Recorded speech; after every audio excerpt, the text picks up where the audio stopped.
Probably the best way to expose your FHIR resources and the capabilities of your FHIR server is through OpenAPI. There are a number of open source tools available. One I could recommend to you is Swagger.io, what you see here. You can sign in for a free account, but to load many resources, you will need a paid account. So let's just see how this works. I'm going to sign into my account.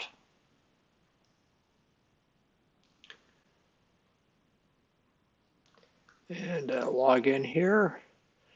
And what you see is some resources that I've translated from FHIR R4 into the OpenAPI spec. So let's just take a look at one of these resources. And what you see are really three panels. Over here on the left side is the patient resource and the different interactions like post and get, and the different paths that are supported by that interaction. You also see models, and these are really the definitions in the FHIR R4 spec in OpenAPI. To use the portal fully, you need to translate these FHIR resources into the OpenAPI spec. And as you could see here, I've done this. You have the information, the title, description. What you need to provide is a host so that you can then allow others to easily experiment and test with your OpenAPI definitions and the base path to your server and what schemes it's supported, etc. And we'll talk a little bit more about how to write these definitions.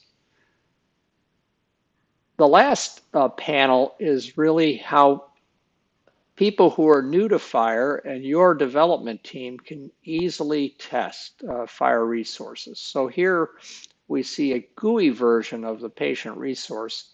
So let's go down to get patient by ID, for example. We'll click on that.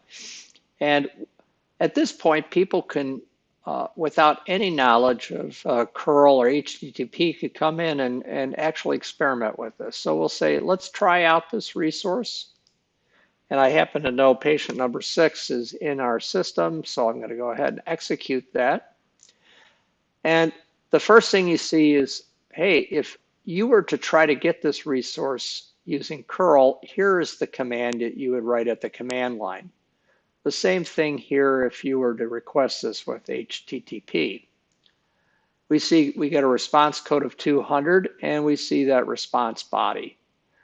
So again, this is a very simple way to experiment and play with FHIR, but it all relies on effectively having an OpenAPI spec.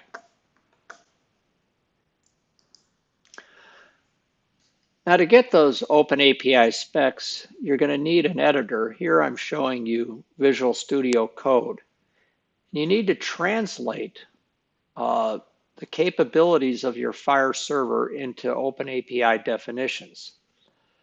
One extension that I'll recommend that makes this a little bit easier is a extension for Visual Studio Code called OpenAPI Editor.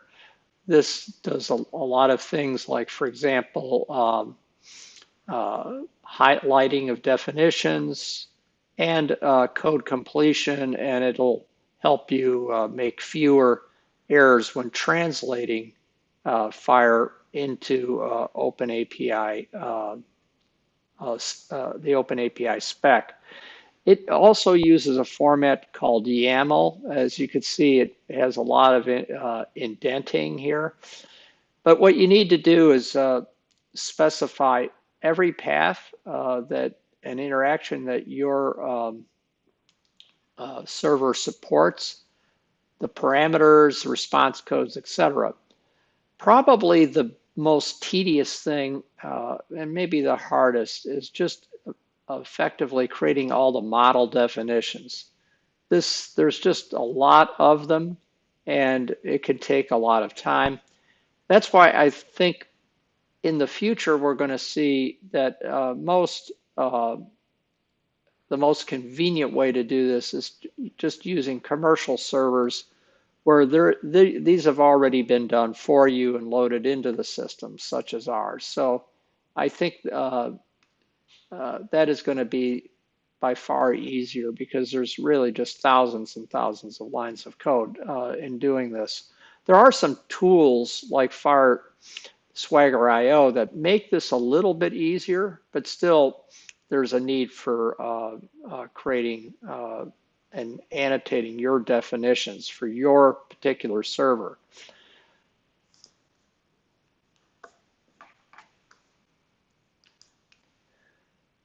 So I've gone back to the Swagger IO website, and now I'm going to show you how you could create a new definition using the YAML code I showed you in the Visual Studio Code Editor. I'm going to go ahead and click on creating a new OpenAPI definition. And I am not going to use any template. And let's just call this, this is going to be based on the observation resource. So we'll type that in. It's the first version that I've made. And it's going to be the FHIR observation. And we can create a brief description here. And immediately what you see is some stub code definitions for this FHIR resource. Now, obviously, it's showing us a mock server that we need to replace with our definition of our particular server. Well, we've already created that with Visual Studio Code. So all we really need to do is replace this entire definition with our created definition. And you see we have a valid response.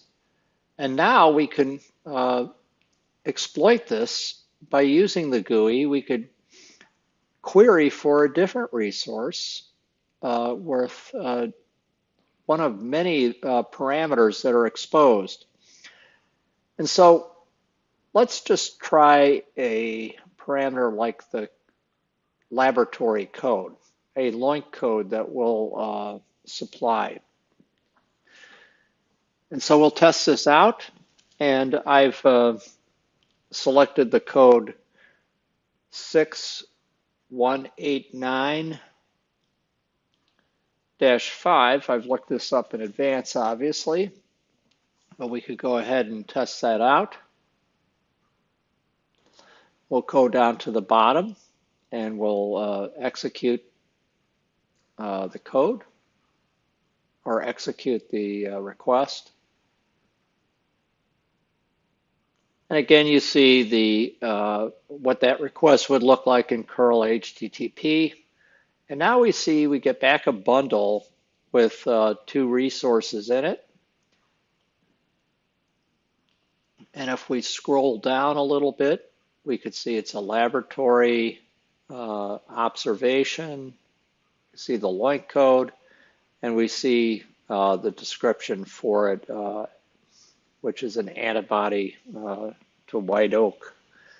So this is really simple. We could then, if we want to analyze it further, we could download the JSON and do any kind of other processing.